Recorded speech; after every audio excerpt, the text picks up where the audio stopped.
Right now on the line with us is Christian Picciolini. He is a reformed white nationalist, the founder of the Free Radicals Project, the author of 3 books, including his most recent, which is soon forthcoming. I'm assuming available for pre-order right now, Breaking Hate, Confronting the New Culture of Extremism. His website, freeradicals.org, and his Twitter handle is Picciolini, Picciolini. Christian, welcome to the program. Thanks for having me, Tom. Thanks for joining us. So, tell us what,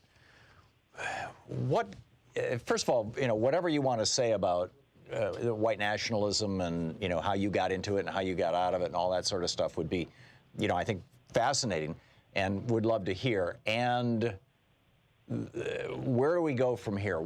How do we most effectively combat this? If I can give you kind of a multi-part question there. Sure.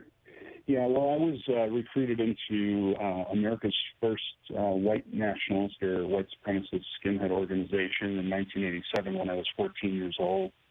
I spent 8 years as a part of that movement, eventually became one of its leaders until I found my way out in 1996 when I was 23. I've spent the last 23 years really asking myself the questions of how and why I found my way there to begin with and how I found my way out. And for the last 20 years, I've been helping other people disengage from hate groups. Over 300 people do that. One of the main reasons I found for myself, finding my way into the movement was, I grew up in a really loving family, but I felt abandoned. My parents are Italian immigrants who came to the U.S. in the mid-'60s, and frankly, when they came over, they were the objects of prejudice for many people. So it wasn't a part of my family DNA, but I felt very abandoned because they were working, 7 days a week, sometimes 14 hours a day. So it was, I was looking for a family. I was looking for identity, community, and purpose when one day at 14 years old, I was standing in an alley and smoking a joint. And a man came up to me and he pulled that joint out of my mouth and he looked me in the eyes and he said, "That's what the communists and the Jews want you to do to keep you docile." If I'm being honest, I didn't know at 14 years old what a communist, a Jew, or even what the word docile was, but it seemed like this man was really kind of offering me something that I hadn't found anywhere else. Right.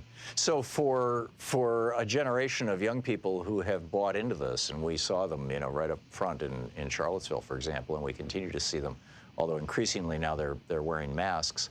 How do we respond to this at the individual level and at the institutional level? Yeah, well, I think certainly that's an important question. Until institutional and systemic racism is gone, we're going to have a hard time dealing with the endless line of people who are attracted to this ideology. But I can say also that ideology is not the main attractor for people to join these movements. Actually, it's a broken search for identity, community, and purpose. And they hit on their life journey what I call potholes. Those are, the things in life that kind of detour us to the fringes. And it could be trauma, it could be, mental illness, it could be poverty, it could be joblessness, but even privilege, keeping ourselves in a bubble could push us towards the fringes. Mm-hmm. And I think what we are facing now is a human infrastructure crisis in our country. I think that, not only are we as people facing this broken search for identity, community, and purpose and dealing with potholes, but so is our country. We have not ever acknowledged properly the horrors, the Holocaust that has happened on our soil. There are so many things that we need to repair before, as a society, we can even move forward.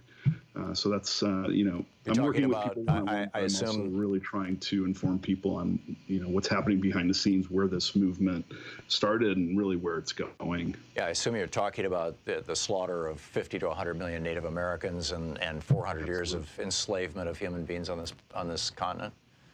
Absolutely, yeah. We tend to talk about violent extremism in modern terms, but since 9/11, more Americans have been killed on U.S. soil by white supremacists than by any other extremist group. And people ask why I start at 9/11, and I say because if I started before 9/11, I'd have to include tens of millions of other people. Mm. Yeah. So if somebody listening has, knows somebody, if in their family, in their circle, in their work circle, who is increasingly binding themselves to white supremacist and white nationalist philosophies, and you might want to clarify the distinction between the two. How do they approach that person? What should they say? Yeah, and I think, first of all, that's an important question you asked about distinction. The white supremacist ecosystem is made up of many different branches that include, neo-Nazis, what we call involuntary celibates or incels, which is a movement, kind of a men's, I hate to even call it a men's rights movement, but it's a bunch of very toxic males who are hurting women because they feel like women aren't accepting them. And then, of course, the Klan and things like that. But, one of the most important things that I do when I work with people is I do a lot of listening, and I listen for those potholes because that informs me on the motivations of why they gravitated towards that movement. People aren't born to hate. People learn it. And they tend to project their own self-pain onto other people, and that typically manifests as hate. We're talking with Christian Picciolini. He is and then I fill in potholes. I'm sorry? When I listen, I clue into those things, and when I build resilience, it tends to help folks out. Yeah. We're talking with Christian Picciolini, a former white nationalist, founder of the Free Radicals Project, freeradicals.org, his new book, Breaking Hate. Christian, to what extent do you think that the rhetoric coming out of the White House is feeding this movement, and how should we respond to that?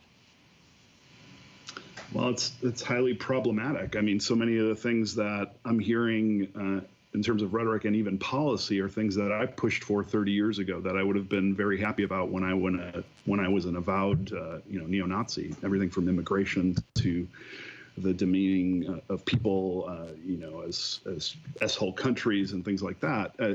Those are all things that I spouted and that our movement was very much about. But let me be clear here. White supremacists are not pro-democracy. They are not pro-America. They're nihilists. They intend to destroy everything in their path, either to create a homeland for themselves or to kind of scorch the earth and start over. This isn't this isn't a proactive movement for rights. These are people who really, throughout history, have just destroyed everything that they've touched. How did you get out of this? Well, I received compassion from the people I least deserved it from at a time when I likely least deserved it. And that was very powerful for me because I had never in my life, having joined at 14 years old, I'd never in my life had those meaningful interactions with the people I thought I hated. And that was a very eye-opening experience for me because I was able to replace the demonization that I had in my head with humanization. But I also you can tell? Had children at 19 and 21, and that challenged my sense of identity, community, and purpose.